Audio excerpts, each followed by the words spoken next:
Hello everyone, welcome back to my channel. It's been 2 weeks now and enhanced community quarantine has been extended, so I just want to know how are you guys? I hope you're doing okay, staying at home. And for today's makeup video, I'm gonna use two black eyeshadows, so let's begin.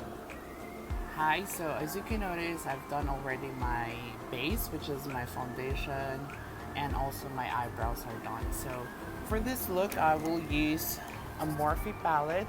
So